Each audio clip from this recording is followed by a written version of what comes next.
Welcome to our comprehensive guide on ovarian cancer, a condition often termed the silent killer due to its subtle symptoms that can easily be mistaken for less serious health issues.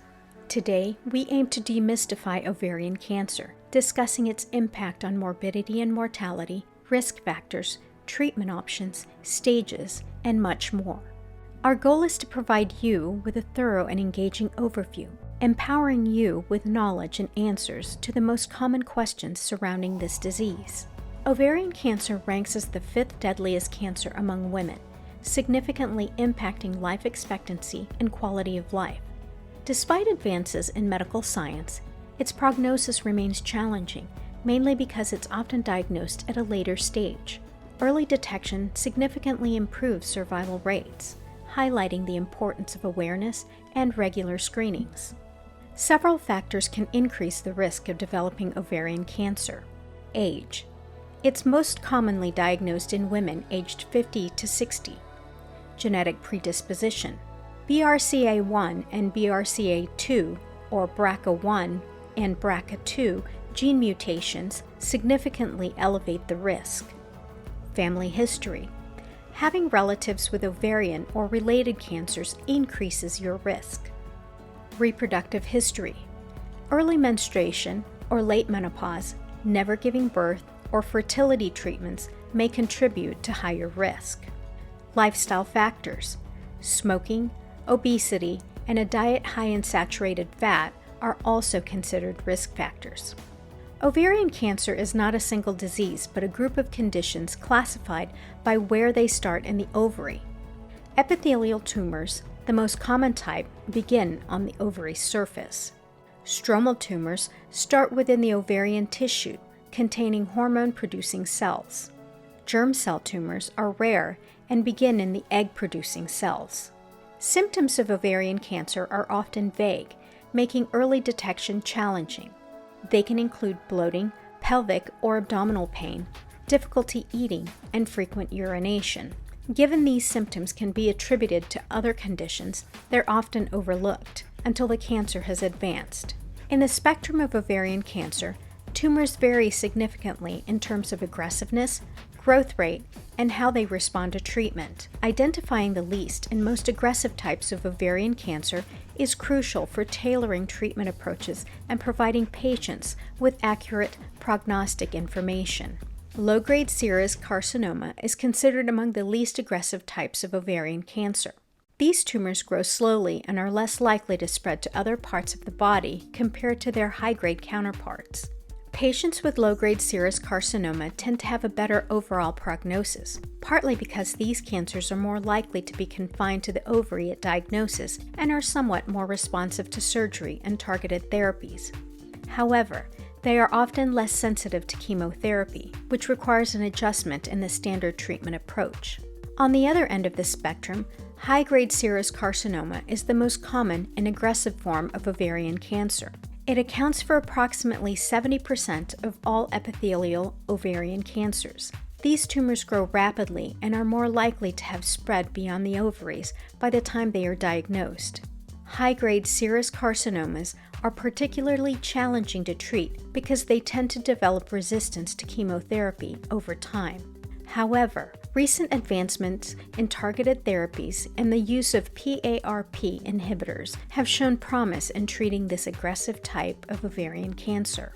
Ovarian cancer is classified into 4 stages, from 1 to 4. This staging denotes the cancer spread, with stage 1 being localized to the ovaries and stage 4 indicating distant metastasis. Understanding the stage is crucial for determining the most effective treatment plan. In our journey to understand ovarian cancer, recognizing the pivotal roles of chemotherapy, surgery, and radiation therapy in treatment is crucial. Treatment varies by the cancer stage and type, generally involving a combination of surgery and chemotherapy. Early-stage cancer may be treated with surgery alone, aiming to remove the cancerous growth. Advanced stages often require more extensive surgery and chemotherapy to manage the disease and improve quality of life. Let's delve a little deeper into the types of treatments.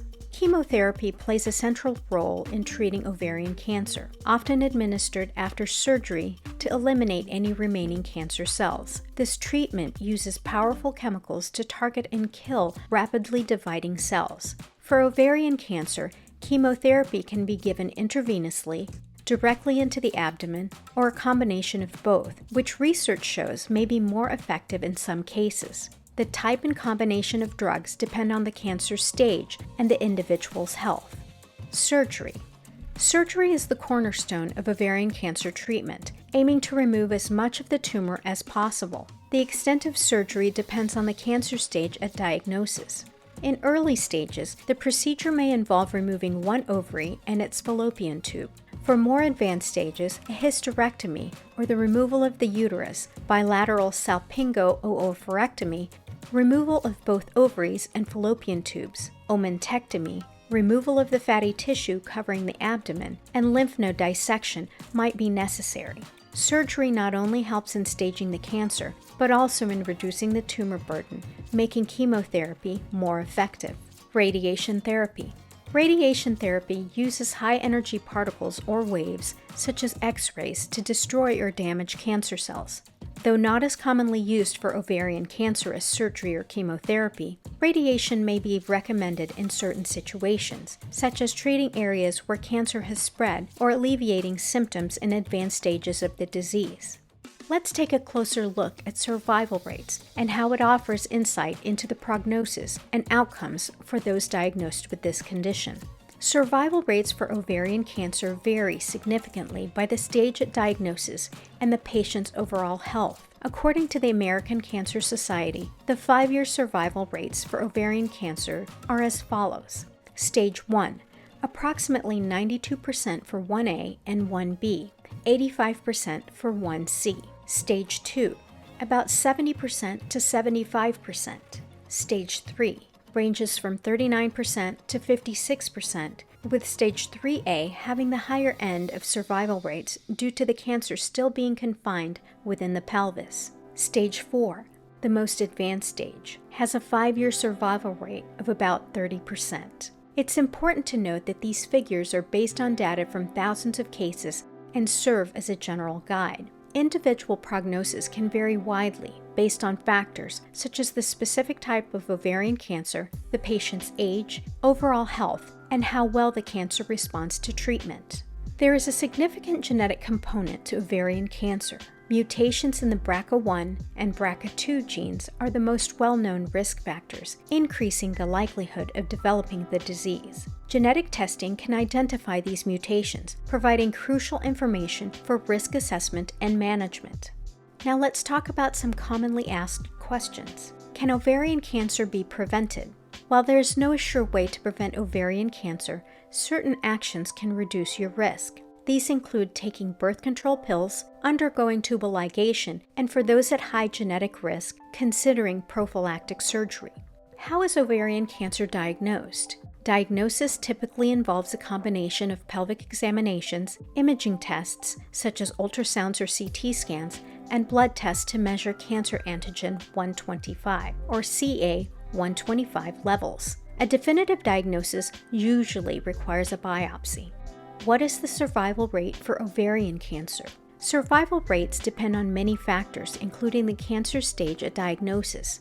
The overall 5-year survival rate is about 47%, but this number increases to over 90% if the cancer is diagnosed and treated early.